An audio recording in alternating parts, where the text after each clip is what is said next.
Good morning. 7 o'clock here on the West Coast. Greetings from Portland and also from Redwood City, California. Yeah, and welcome back. If you were here yesterday, we're going to continue an exploration of a practice called the six sense bases, or I'm calling it this week the six sense spheres. Yesterday, we began with some theory. Hope it didn't scare too many people away. And today we'll begin taking a more careful look at each of the six senses that create our world, or with which we create our world of experience. Today we'll talk a little bit about seeing and hearing, and apropos of seeing and hearing, I'll introduce three techniques for bringing our practice to our sense spheres, bringing practice to the way we interact with the world, bringing our practice to the inevitable relationships we create with the world, and how we sometimes get caught and entangled in those relationships. We'll begin with a sit, and I'll guide just a little bit, probably a little less than yesterday, to get us started. And we'll meditate using or making reference or sort of calling out the way seeing and hearing work in meditation, the way we can interact with these two sense spheres and use them to sort of refine our practice and sharpen the edge of our practice and deepen our practice. So, you know what to do. Find a nice quiet spot.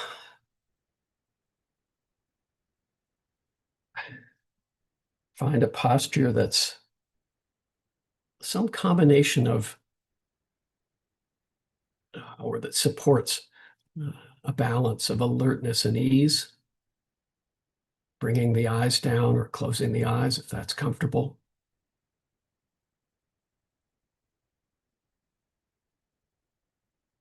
And in the posture,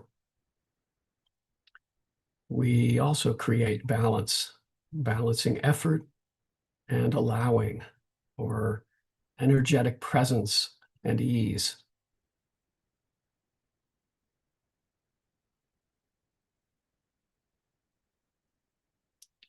And we can begin an exploration of seeing and hearing these two sense doors in the meditation by noticing that when we bring the eyes down and close the eyes, it's not that there's no visual stimulus or stimuli, but rather that we move to a mode of receiving the much more muted visual experience that happens when the eyes are closed.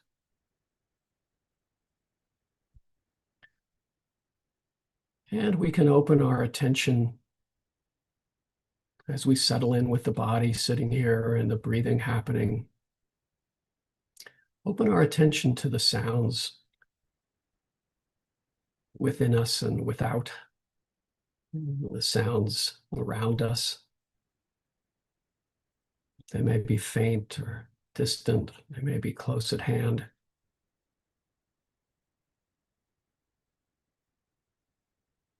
And we can use these sounds as an anchor in the world of the meditation. Just noticing what it's like to be bathed, to immerse ourselves in this surround, the soundscape that surrounds us, even if we found a quiet place. Just notice sounds happening today.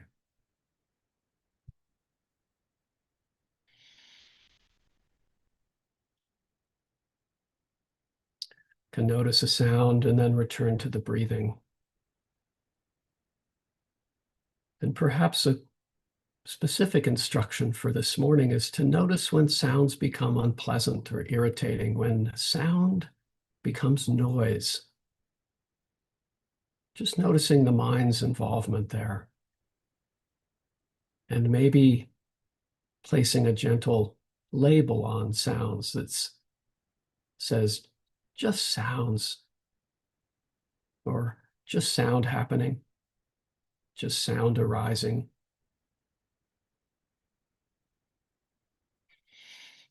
In the meditation, we can just receive sounds as sounds and notice when they become anything else but sounds. Noticing a little knot forming, a little entanglement happening, and then returning to the breathing.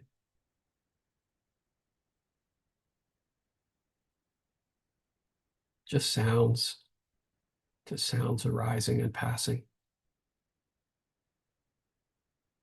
And then back to the breathing, just the breathing happening. Just this breath here.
So again, good morning.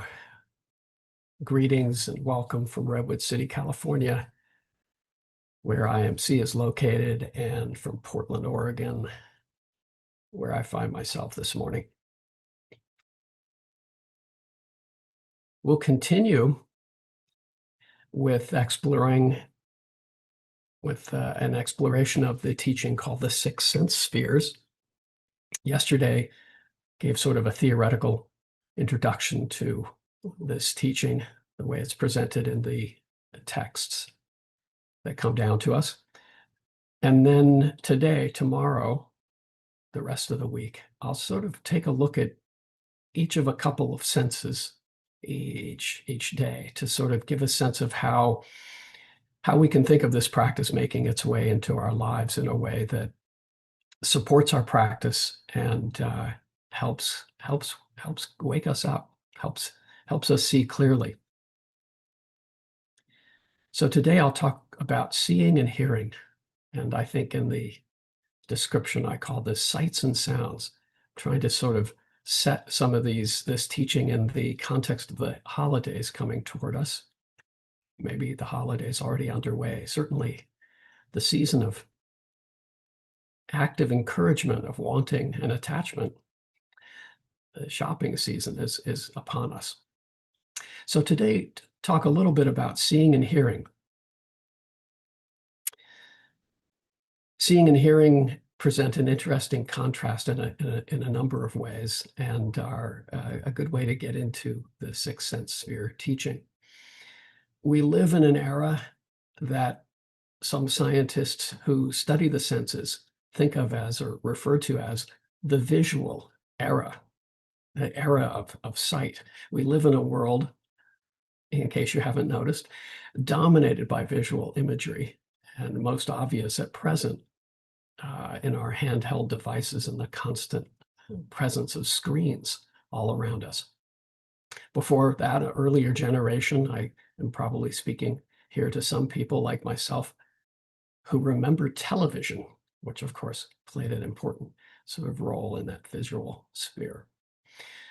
Before that, in earlier generations, the world was more dominated perhaps by the sense of hearing.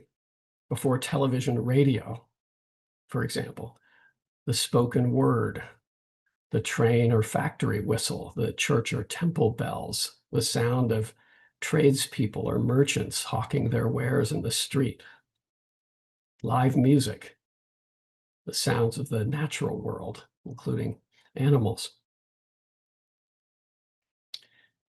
So we may live in a visual era, but hearing and seeing have certainly both been extremely important in what makes us human and in our shared history. There's an interesting difference between seeing and hearing. In the case of seeing, we direct our gaze, we look around, we look at things. And that involves us sometimes in certain complications with what is seen.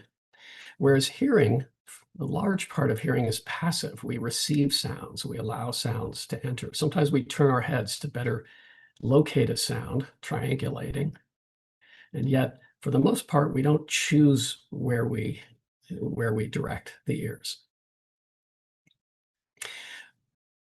Interestingly, one of the things we do in meditation when we close our eyes, I pointed to this at the beginning of the guided meditation, is that we rebalance sight and hearing. And we bring our gaze inward in a way that doesn't exclude visual stimuli, but mutes it in a very important way.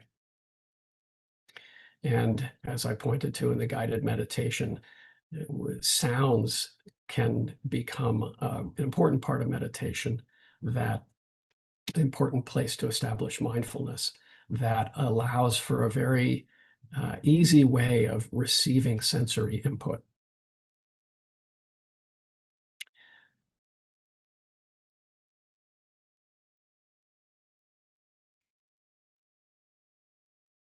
So similarly, when we see clearly in our practice, we're not directing our gaze as much as we are opening and receiving. And closing our eyes in meditation supports this. And not everybody feels comfortable closing their eyes in meditation.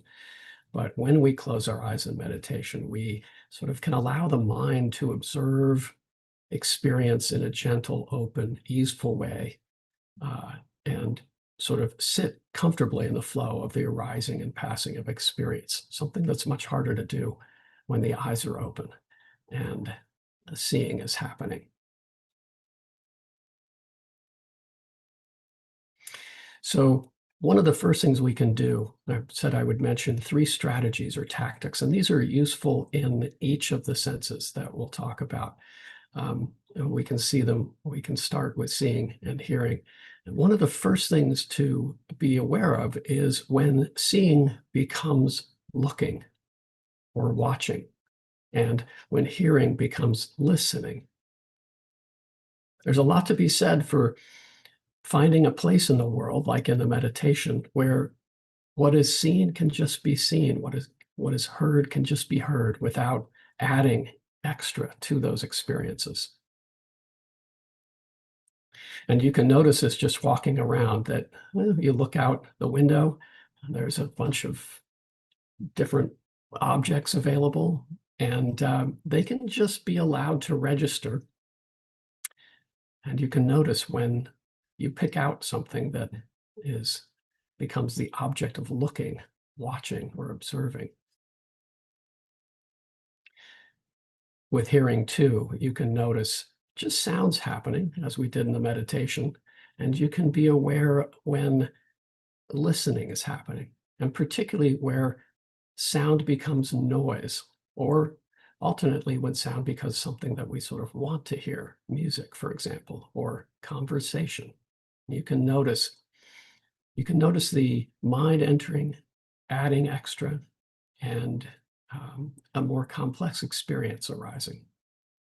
And you can also notice that this is where the simple relationship between what is seen, the eye seeing it, the awareness of seeing it, can become a knot, a tangle, where wanting and aversion arise.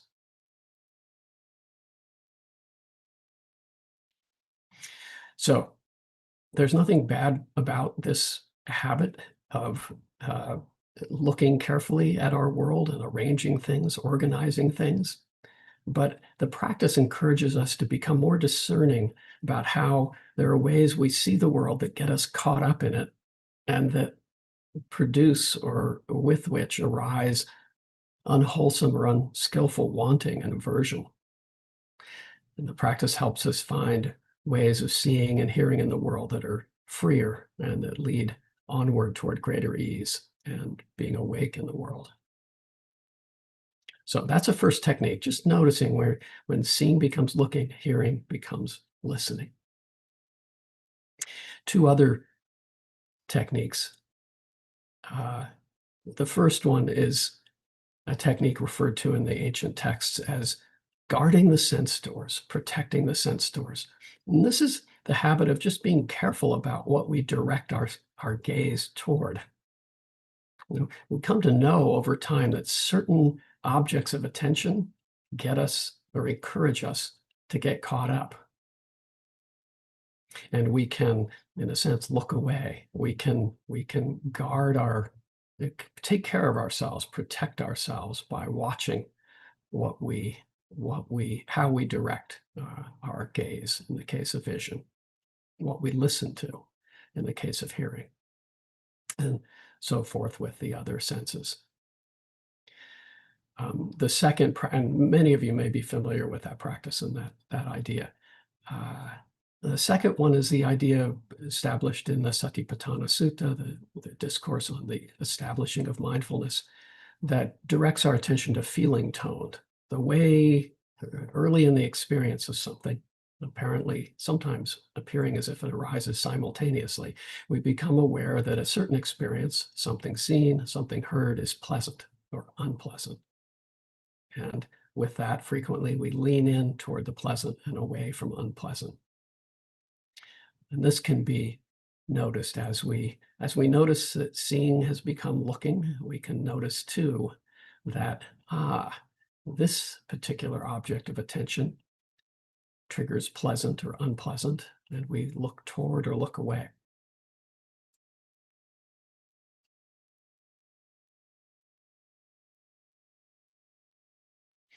So one way I've made this a practice in my practice, I just do this at the holidays, and again, to bring it back to our holiday moment.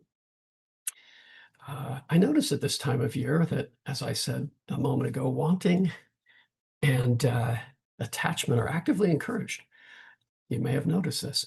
I start receiving catalogs at my house that arrive with greater frequency than at other times of year. The last week, there was sort of a bombardment. I was guarding my scent stores pretty carefully, but I was aware that there was Black Friday and Cyber Monday. Hard to avoid, hard to not see, hard to just see. And what I do with the catalog, I enjoy this practice, is I take it in, I open it up, and I watch what happens. I flip to the men's section, if it's a clothing or shoe catalog. I look at the products being shown me, and I notice what happens in the mind. Am I the kind of guy who maybe I should have a pair of shoes like that? Maybe that's me, whatever that means. A lot of selfing happening there. Oh, and I don't like that color, and I prefer this color. So I watch this happen in the mind, then I turn the page, and I watch it happen again and again. The idea here is kind of like returning to the breath, watching the entanglement happen, and then letting it go. The better we get at this, at touching something, feeling the attraction, feeling the wanting or the aversion, and then letting it go, letting the flow happen, moving into the next moment, the more likely it is we can do it with more complicated stimuli. Around the holidays, for example, it's very easy to get attached to outcomes. We want the holidays to be a certain way, want certain things to happen, want certain people to act in certain ways. It's easier to start with a catalog and get used to that. Oh, here's this wanting arising, and this is fairly easy to want and let go, or feel the aversion to one color. They don't have that in my color, and then let that go.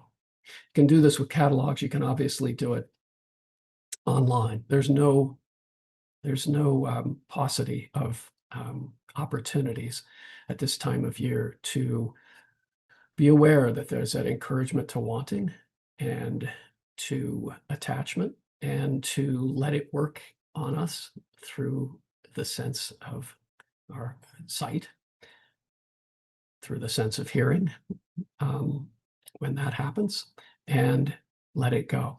I'll talk about this technique in a couple of days, a little more in depth, but it's a practice that is sometimes called touch and let go. And we can't avoid the touch. We make contact with the world. We see things, the mind enters, and until we're completely free, extra will be added, and there will wanting will arise. And the more used to that we get, to recognize here's wanting happening, what am I going to do with it?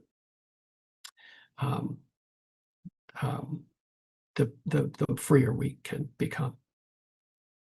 So this example of the holiday catalogs or Amazon shopping or Black Friday, Cyber Monday, whatever it is today, I'm sure it's a good shopping day and has a special name, and special deals are out there awaiting all of us. We can notice when seeing becomes looking, when we're directing the gaze. We can be aware that pleasant or unpleasant is happening. We can guard the sense doors by being careful about what we pick up. Maybe we don't pick up the catalog. And we can engage in this little practice, if we have picked up the catalog, if we have maybe seen something come up on our phone, we can do this touch and let go practice. Sort of, oh, there's the wanting happening, there's the aversion happening, whatever's coming up, and letting it go. So together, this set of techniques or strategies, I guess I said I would mention 3. I think I ended up mentioning 4. Together, these can be together or in any combination or alone. They can be really useful in charting a middle course between asceticism, sort of pushing it all away. Oh, I just don't look at any of it. And the sort of indulgence that can lead to attachment and clinging. The Buddha recommends in many of his teachings, that we accommodate our life in the world, that we recognize how suffering happens, and that we actively keep ourselves free. And one way we do that is by finding ourselves in this middle territory between pushing things away because they might be dangerous and between falling into the trap of attachment and suffering. That's what these practices with the sense stores are designed to do. And we'll continue exploring them in the coming days. Tomorrow, we'll take up taste and smell. Really powerful aspects of our experience that are, I think, particularly highlighted at this time of year during the holidays. So take care. Till tomorrow, looking forward to it, and see you then. Take care.